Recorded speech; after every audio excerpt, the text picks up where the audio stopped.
Pas masih kecil tuh sering banget lihat ada nenek-nenek keluar dari sumur.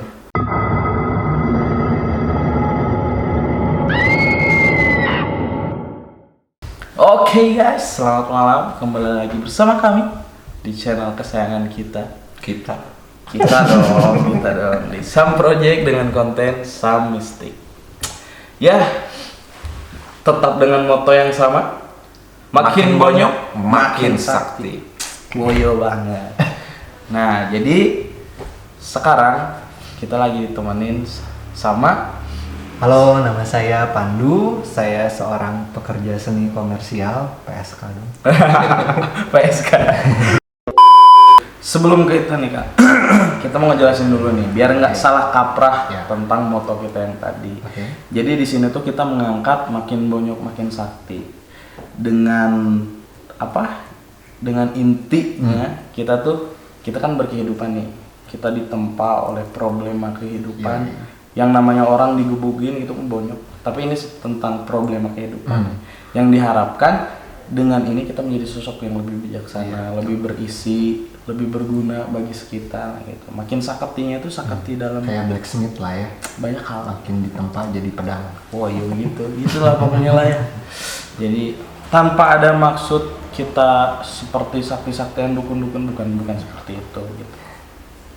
Nah jadi oke guys, back to topic. Kita saat ini akan bercerita tentang pengalaman pribadi dari Kak Ren. Sedikit nih, gue pengen intermezzo sedikit aja. Jadi Kak Ren ini ceritanya, beliau ini dari kecil merasakan hal-hal yang tanda kutip berbau mistis, atau mungkin punya pegangan kah atau apa ya, turunan atau ya entahlah seperti apa gitu kan ya. Karen bakal menceritakan hal menarik tersebut yang mudah-mudahan teman-teman bisa mengambil hikmahnya dan bisa belajar lebih banyak dari pengalamannya Karen. Mungkin gitu ya coy. Benar. Oh yo. Oke, paling yang biasa kita bahas adalah kalau soal pengalaman pasti kita runtut dari awalnya dulu nih, dari akarnya dulu. Nah karena tadi sudah dibahas, disampaikan bahwa dari kecil sudah mengalami hal-hal yang seperti itu, mungkin bisa diceritain dulu nih, maksudnya awal mulanya Kak Ren ini aware untuk hal-hal yang berbau mistik itu kapan sih? Kalau dibilang aware sebenarnya baru pas SMP. Karena sebelum SMP itu lebih ke nggak nyadar aja gitu, kirain itu hal yang biasa kayak gitu. Setelah SMP barulah sadar bahwa itu bukan hal yang biasa yang orang alamin. Oh berarti dari kecil tuh mengira ini tuh yang nggak terlihat sama orang lain, tapi ini tuh seakan-akan nyata. Iya, nyata emang kayak banget. gitu. Kirain Dan ada banget gitu. Iya. Wah, tadinya kirain kayak gitu. Nah itu pengalaman yang waktu masih kecil nih, berarti kita tarik dulu dari sebelum SMP. Anggaplah SD nih, SD. Iya. Pengalaman pertama yang menurut Karen itu nggak wajar tuh apa sih? Sebenarnya dari umur 5 tahun waktu itu tuh pertama kali pas masih ngontrak di daerah Sekeloa. Di situ kan masih zaman dulu banget ya, jadi masih pakai sumur kayak gitu. Pas masih kecil tuh sering banget lihat ada nenek-nenek keluar dari sumur, manjat, terus jalan-jalan sampai ke dapur kayak gitu. Anjir. Di situ aku mikirnya gitu, ya emang itu mah orang situ gitu. Cuma masih kecil ya, jadi nggak ngerti juga gitu, nggak kepikiran sampai ke sana. Sampai akhirnya aku nanya, "Pak, itu siapa? Ada nenek-nenek tadi di belakang," kayak gitu. Tapi selalu dijawabnya kayak, "Itu mah imajinasi kamu aja," kayak gitu. Itu imajinasi kamu aja. Sampai pas SD nih mulai pindah ke komplek kita, sering lewatin jalan keramat tersebut yang sering diobrolin. Aku sering lihat ada orang pincang berdarah-darah jalan gini. Tapi akhirnya jadi nggak berani buat nanya gitu, karena udah tahu pasti jawabannya kayak itu imajinasi kamu aja. Tapi itu selalu jelas dilihat, bahkan di sekolah. Sekolahku kan sekolah Belanda zaman dulu. Ada SD di belakang RRI itu. Di situ pun kayak gitu. Dari ada lukisan di ruangan yang dibilang nggak boleh ke situ. Di situ pun si Lutfihannya kayak yang gerak-gerak sendiri segala macam, tapi ya udah, jadi akhirnya mikirnya imajinasi kamu sendiri. Itu yang jadi landasan kenapa sekarang jadi PSK tadi. Pekerja seni komersial. Coba ini dari imajinasi, tapi bukan ini nyeleneh aja. Nah terus kalau pas ngeliat kayak gitu emang nggak ada gitu dari Karen kayak Nggak ada, karena mikirnya mungkin emang kayak gitu aja gitu, maksudnya nggak kepikiran aneh-aneh, mungkin karena masih kecil kali ya, jadi nggak mikir aneh-aneh. Masa nenek-nenek datang dari sumur segala macam, ada orang pincang berdarah segala macam, tapi karena si itunya juga slow, nggak ngapa-ngapain, cuma lewat-lewat doang, gue juga nggak ini aja, nggak peduli gitu. Terus Karen pernah ngeliat Wewe Gombel? Wewe Gombel belum. Kan gede tuh, bener gede kayak gitu. Hanya yang dilihat dari Wewe Gombel cuma tadi doang. Ya enggak gitu kan, itu kalau gemar-gemar sampai bawah gitu kok bisa. Fetisnya Wewe Gombel. Sukanya yang big boob aja. Iya kan, enggak maksudnya bener kan seperti itu kan, aku juga pengen tahu. Siapa tahu pernah lihat. Iya kan gitu. Aku nggak pernah tahu nama-namanya ya, soalnya emang si bentuknya tuh abstrak gitu, ada yang berbentuk, ada yang enggak, jadi bingung juga. Tapi selama ini sih pas masih kecil, karena aku belum ngerti apa-apa, akhirnya mereka juga cuma lewat-lewat doang, nggak ada yang ganggu atau apa kayak gitu. Ya dan selama ini Karen mencoba konsultasi dengan ayah, tanggapan ayah seperti itu, alhasil jadinya berjalan sendiri gitu. Hasilnya tetap ngeliat, tapi ya udah imajinasi gua aja kali.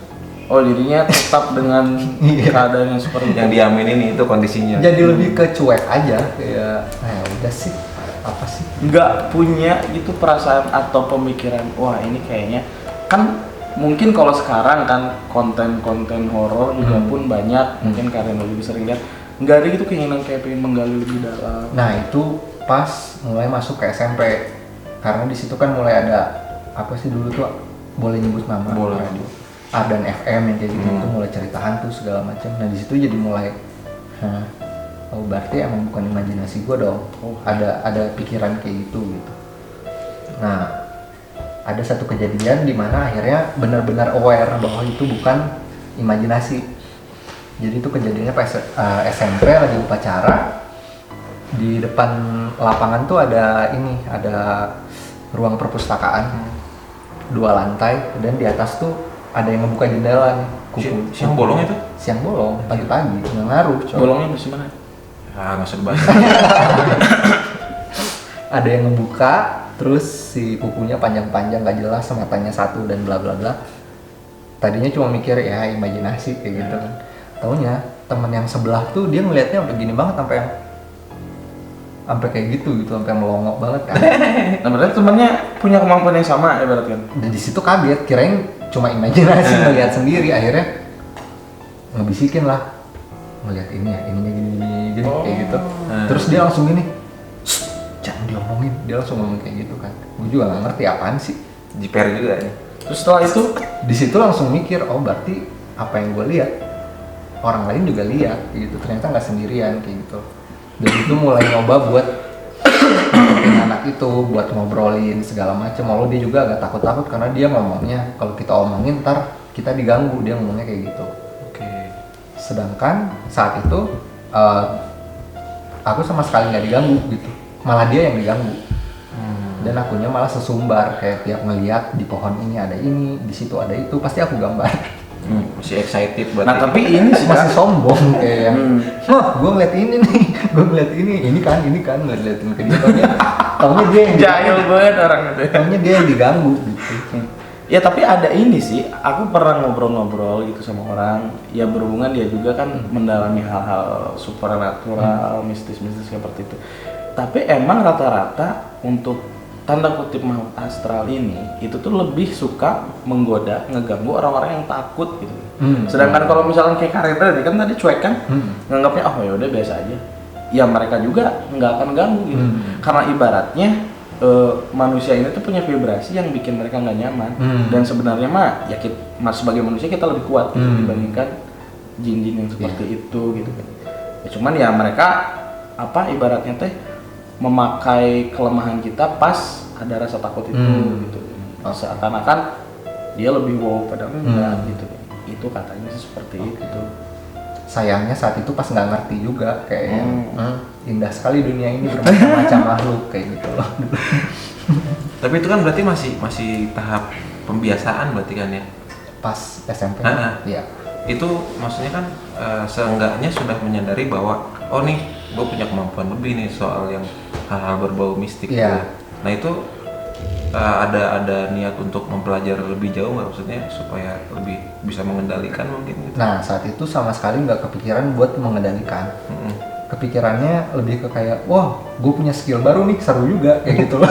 Jadi kayak game aja gitu. Level. Iya. Hidden quest. Hidden quest. Malah jadi sesumbar gitu, jadi tiap ngeliat apa-apa digambar, taunya si teman yang diganggu. Terus sering juga nih akhirnya kita kan ngumpul nih satu kelompok anak-anak yang emang bisa ngeliat semua. Kita sering pergi ke tempat-tempat yang seperti itu. Cuma purpose-nya nggak jelas juga gitu. Kita cuma pergi buat ngeliat di situ ada apa, di sini ada apa. Yang endingnya mereka pada digangguin. Gue nggak. Ini ketiban apa sih yang main sama dia? Ya mungkin karena tadi dia cuek gitu, nggak takut, sedangkan teman-temannya ada keparnoan tersendiri yang berlebih gitu. Jadi mereka yang keganggu. Sial bat sial ini. Nah berarti kan dari situ mungkin kurang lebihnya Karen ini lebih ke menikmati proses yang terjadi nih ya. Iya. Nah kan kayak tadi ngegambar apa, ngeliat apa digambar. Nah di saat lagi asik kayak gini nih, untuk bersosialisasi normal dengan teman-teman yang lain, apakah ada hambatan kah atau yang tetap dengan stay cool, cuek gitu? Kalau untuk hal spiritual sama sekali nggak ada hambatan, lebih ke mental kalau gitu. Soalnya kan biasanya yang anak-anak yang berkemampuan lebih gitu kan suka disingkirkan dari pergaulan. Iya. Gitu. Mutan, mutan.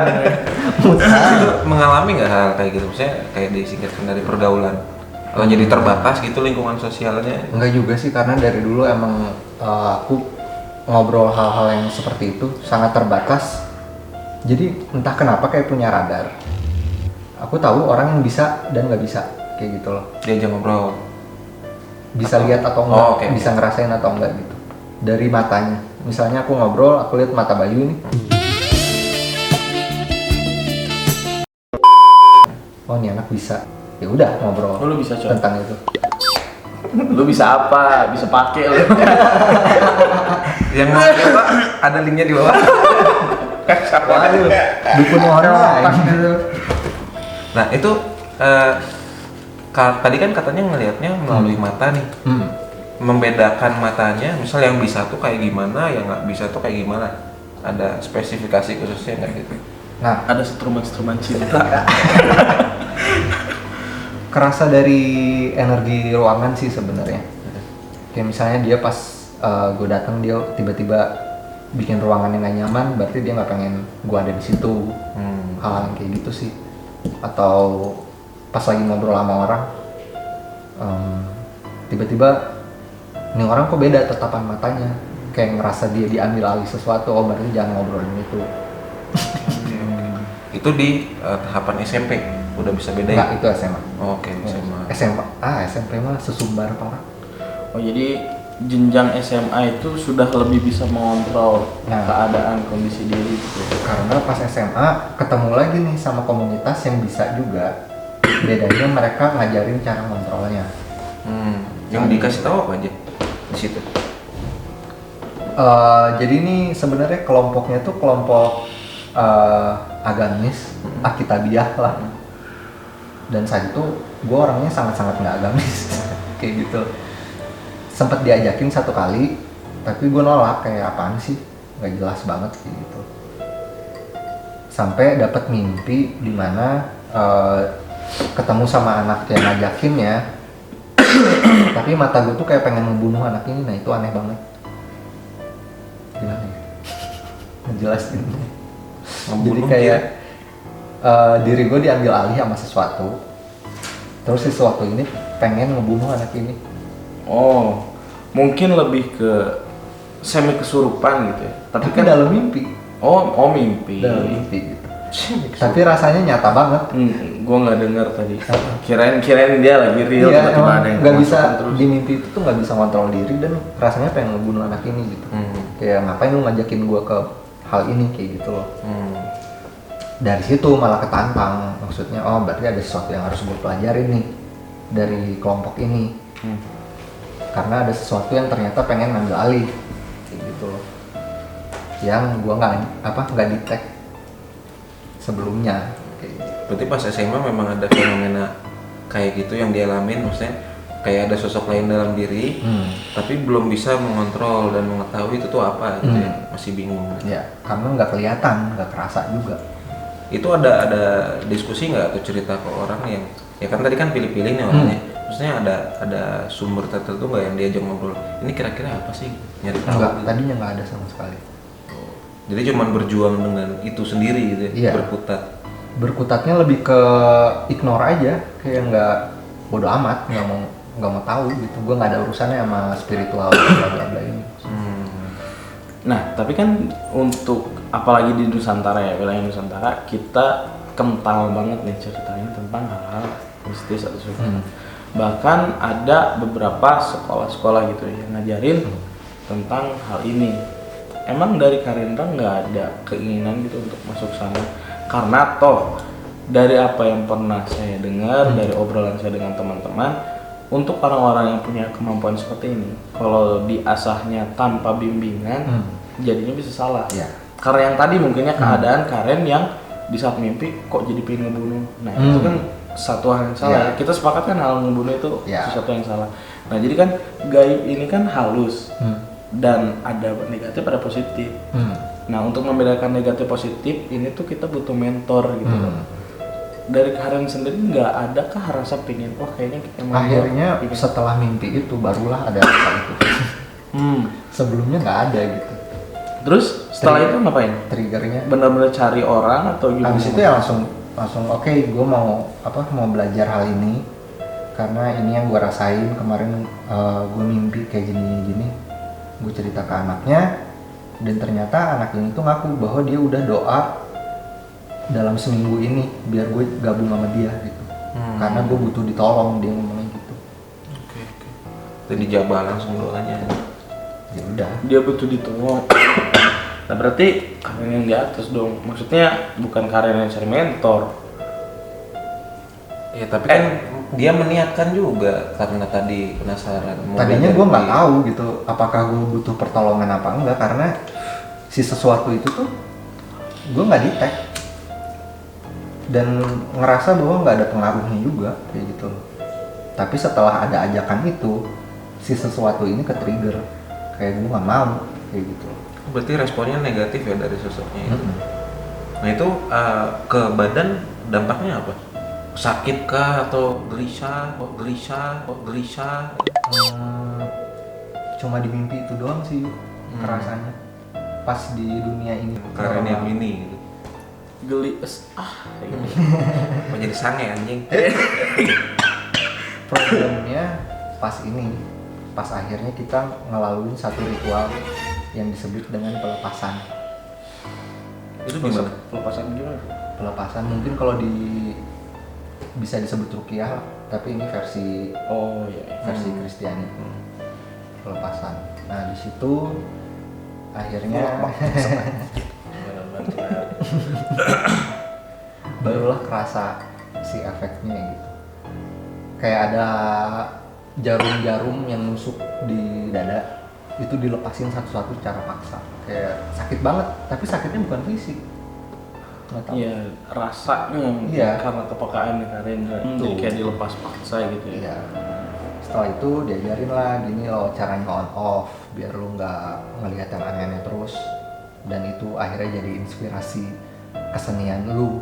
Padahal mereka sebenarnya bisa ngambil space kan bisa ngambil space di dalam gambar lu kayak gitu loh. Bisa manfaatin hal itu. Nah itu caranya, mungkin buat teman-teman banyak yang mengalami pengalaman yang sama nih. Nah caranya on off dari pengalaman Karen itu diajarinnya gimana? Saat itu diajarinnya cuma minta aja, doa Kepada Tuhan. minta sama yang di atas, minta sama Tuhan. Gue nggak mau karena ini nggak ada keuntungannya buat gua kayak gitu. Kecuali di saat-saat tertentu mungkin emang saatnya kita harus aware, yaitu on lagi. Dan itu biasanya kerasanya dari rasa dulu, ada sesuatu, oke, aware. Ya, tapi benar sih, memang segala sesuatunya emang harus balik lagi ke sang penguasa. Karena toh kita juga yang diciptakan dari apa? Berdasarkan apa namanya? Kok tiba-tiba hilang gitu di otak gitu kan? Dari kerinduan yang maha kuasa. Berdasarkan gambarannya Iya. gitu, maksud gua tuh gitu. Aduh. Astaga. Dan kita tercipta seperti itu pasti ada maksud dan tujuan, entah kapan ini pasti kepake untuk suatu hal gitu loh. Dan memang kekuatan niat ini penting banget karena semuanya diawali dari niat. Niatnya udah kuat pasti ada tindakan. Setuju nggak? Setuju. Mantap. Sepakat. Nah, ini kan berarti memang untuk kondisi sekarang sudah terbiasa, anggaplah sudah terbiasa dengan penglihatan yang kayak gitu, kondisi yang kayak gitu. Karena di off. Nah, kalau di on kan mungkin pengalamannya akan beda nih. Iya. Gitu. Maksudnya kita kan bersosialisasi dengan satu dan yang lainnya gitu. Adakah beda tanggapan dari makhluk lainnya itu dalam kondisi kita lagi ngobrol gini kan? Nah, si yang lainnya itu pengen muncul nih. Nah, tanggapannya masih sama nggak ke orang lain atau tiba-tiba ada perubahan lah secara kita nanggepin orang nih lagi ngobrol baik-baik terus dianya maksa kita untuk jadi berubah? Enggak, karena udah full kontrol. Lu bayanginnya kayak lu punya Digimon. Oke, Digimon, oke. Ya lu yang ngatur. Kalau gue suruh lu diem. Ya emang harus begitu. Harusnya gitu. Iya. Tapi kan banyak yang belum bisa. Iya, makanya belajar. Sebenarnya kisah ini tuh sama udah pernah dikisahkan gitu. Apalagi di Alkitab, kitab-kitab suci gitu. Sudah ceritakan contohnya kayak Nabi Sulaiman. Nabi Sulaiman kan dia sampai merintah jin. Berarti yang kayak gitu memang bisa diperintah gitu. Tapi dalam tanda kutip harus yang positif ya, jangan sampai lu miara tuyul lu perintah suruh maling duit orang. Nah, Perintah sesuai dengan tugasnya. Tuyul suruh nyari duit. Jangan suruh ini nanam pohon. lagi kan. Bener. Ya kan setiap makhluk ada peruntukannya dong. Iya, jangan Gue nyari setan marketing. Setiap orang Suruh punya jualan. rezekinya masing-masing. Jangan ke yang hal seperti itu. Iya. Nah terus kan semakin dewasa kita di umur, di pergaulan kan otomatis juga semakin dewasa nih. Nah lingkungan pertemanan tuh ada penolakan nggak untuk kondisi Karen yang kayak gini? Nggak ada, karena selama ini tuh ngerasanya akhirnya ketemunya ya sama orang-orang yang bisa nerima lagi gitu. Entah sefrekuensi atau apalah itu kata-katanya, pasti ketemunya sama orang-orang yang oh iya bisa ngobrol kayak gitu tentang hal itu. Emang berarti auto disortir ya? Auto ketarik aja sama untuk yang nggak sefrekuensi pasti gue nggak mau ketemu kayak gitu. Ada rasa nggak usah. Ya tapi bener tuh, itu pernah dibahas juga gitu. Contoh kita perokok nih, simpel aja lah. Kita di sini rokok, ya kita nongkrongnya sama orang merokok. Jadi contoh. Ini cuma contoh simpel aja ya, yang Udah gampang yang kejebak. ada di sini. Merokok bikin bolong tenggorokan. Nah untuk orang-orang yang nggak suka merokok, mereka pasti menghindar gitu. Sama halnya dengan di sini gitu. Jadi memang, nah terus kita tuh dipertemukan dengan orang-orang yang pasti akan membawa impact buat kita, entah itu negatif atau positif. Jadi setiap kehidupan ini, jadi kita tetap harus dituntut untuk belajar gitu, dituntut untuk memilah, dituntut untuk bijak lah. Kira-kira yang baik untuk kita yang mana, yang buruk ya kita singkirin. Dan bahkan kalaupun kalian ketemu sama yang nggak cocok banget tuh pasti ada pelajaran di balik itu.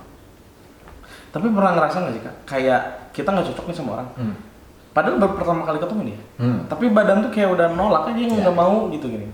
Sering. Terus ya udah pergi aja gitu.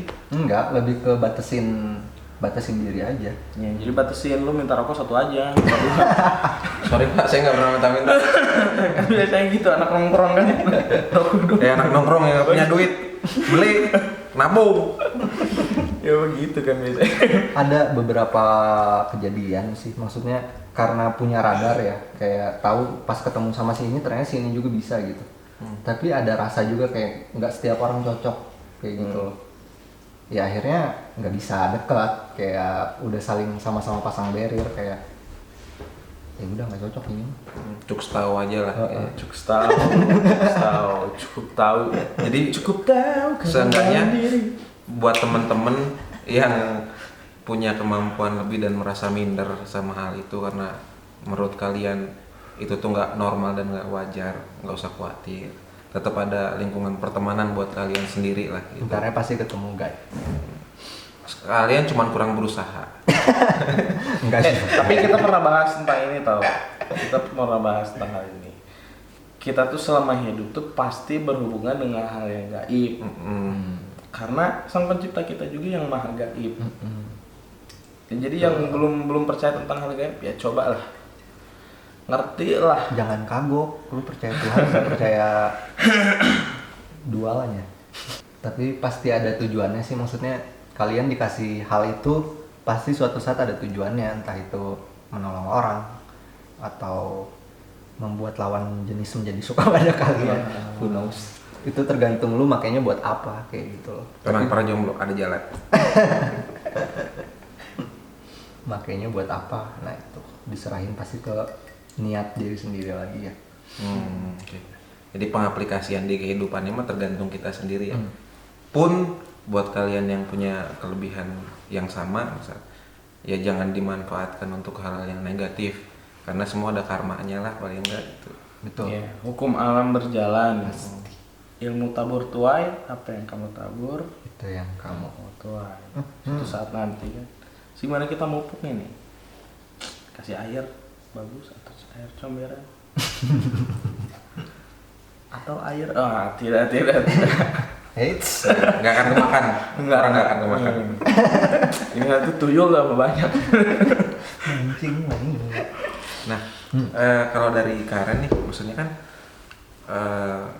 buat teman-teman yang punya kemampuan lebih kayak gitu, banyak juga yang masih menolak keberadaan kemampuannya dia gini. Ini mah bukan, ini mah bohong, gitu. Ini mah ya, fiksi atau apa. Nah itu caranya mengatasi rasa nggak percaya sama diri sendiri kan ujung-ujungnya itu gimana? Jadi gini sih, mungkin karena di case gua tuh lebih ke tiba-tiba udah ngeliat yang kayak gitu tapi nggak peduli karena nggak tahu, akhirnya nggak peduli gitu. Tapi ada juga beberapa temen yang emang mereka benci untuk punya hal itu karena akhirnya bikin mereka jadi takut, bikin mereka jadi kaget kayak gitu. Ingat aja bahwa sesuatu yang dikasih itu pasti malah mendingan lu dikasih kayak gituan karena akhirnya lu aware gitu bahwa sesuatu, misalnya ada sesuatu yang jahat akan terjadi, akhirnya lu udah bisa siap-siap dulu gitu. Ngerti nggak? Iya. Karena ada beberapa orang yang mungkin nggak punya hal itu dan akhirnya kejadian hal-hal jahat itu karena dia nggak aware. Iya benar-benar sepakat sih. Jadi berterima kasih lah karena lu lebih sensitif, akhirnya lu bisa persiapan dulu nih. Gitu loh. Entah lu langsung doa biar itu dipatahkan biar nggak usah kejadian atau apa. Carilah pertolongan. Iya, itu benar. Gue setuju tuh. Poin bagus, good point. Jangan minder sama kelebihan itu. Enggak, Walaupun nggak wajar secara umum, tapi memang segala hal yang kita punya tuh ada tujuannya. Tuhan kasih pasti ada tujuannya gitu. Dan inget itu bukan hal yang harus lu obrolin juga sama sembarang orang karena nanti ya itu biasanya yang bikin lu terlihat aneh. Kayak gitu loh. Untuk orang-orang yang mungkin tidak sampai, dia ya maksudnya bukan tidak sampai ya, pengalaman yang nggak ada ya, yang hanya tentang fakta duniawi, realita ya pasti nggak aneh nyambung. gitu, ya pasti nggak akan nyambung. Pasti ada rasanya sendirilah pas lu bisa cerita sama enggak kayak gitu loh. Oh ternyata ada rasa bahwa orang ini kebuka buat lu cerita, nah di situ pasti sensitif sampai situ. Jadi pintar-pintarlah memilih lawan bicara. Ya, mungkin begitu cerita yang menarik, pengalaman yang menarik dari Karendra sendiri, dari kehidupan dia selama ini yang sudah dibagikan kepada teman-teman sekalian. Ya mungkin harapannya bisa dipetik hikmahnya, dipelajari dari pengalaman Karendra, bisa tambal sulam kekurangan apa yang ada di dirinya teman-teman. Dan mungkin juga bagi teman-teman yang punya pengalaman yang sama bisa diceritain di kolom komentar. Jadi di sini pun kita masih tetap saling belajar ya, saling mengisi kekurangan kita masing-masing. Iya. Bisalah di-sharing-sharing, diceritakan gitu. Dan kalau ada yang pengen banget buat cerita di sini juga bisa ya hubungi kalian ya. Bisa. Langsung kirim ke email. Langsung. Kita untuk yang di Bandung bisa COD di sini. Tempatnya di sini di 3.sambedegi cafe, mantep pokoknya. Kalian mau ngopi ada. Kalian mau makan ada. Bayar nggak? Ya bayar dong. Ya masa kagak. Pergi bandar kan kalau begitu. Ya, Pada pokoknya intinya gitu. mah pesannya buat kalian, jangan minder dengan apa yang dikasih Tuhan. Tetap percaya bahwa semua hal yang diberikan itu memiliki tujuannya masing-masing. Tetap percaya bahwa Tuhanlah yang Maha Kuasa. Apapun yang terjadi itu karena diizinkan untuk terjadi. Gitu. Atas ridho dari Allah Betul. Subhanahu wa taala. Pasti ada lessonnya. Setiap pribadi itu unik, setiap pribadi itu istimewa. Kalian tidak perlu merasa diri kalian rendah, karena pada dasarnya untuk mereka yang paham, mereka yang berilmu, mereka akan diangkat setinggi-tingginya. Tapi dengan tanggung jawabnya juga ya, sepantar. Jadi semakin tinggi level kalian, tanggung jawabnya juga pasti semakin tinggi. Nah, jadi untuk kondisi teman-teman saat ini mungkin ada di sini, ini tuh tahap yang harus dilewati untuk mencapai ke sini. Ya. Jadi tetap semangat, jangan patah menyerah. Intinya mah kalian semua istimewa, kalian semua unik. Ya. Mungkin cukup sekian ya, kita tutup obrolan kita malam hari ini. Terima kasih untuk teman-teman semua yang sudah nonton, dan untuk yang baru datang sini, baru nontonin kita, jangan lupa untuk di subscribe, Like, comment, and share. Tombol loncengnya jangan lupa Ya, diklik benar. supaya makin oke channelnya. Ya. Supaya kalian juga bisa tahu setiap kali kita upload. Oke, mungkin cukup sekian. See you in the next video. Bye bye. Bye bye. Mantap. Si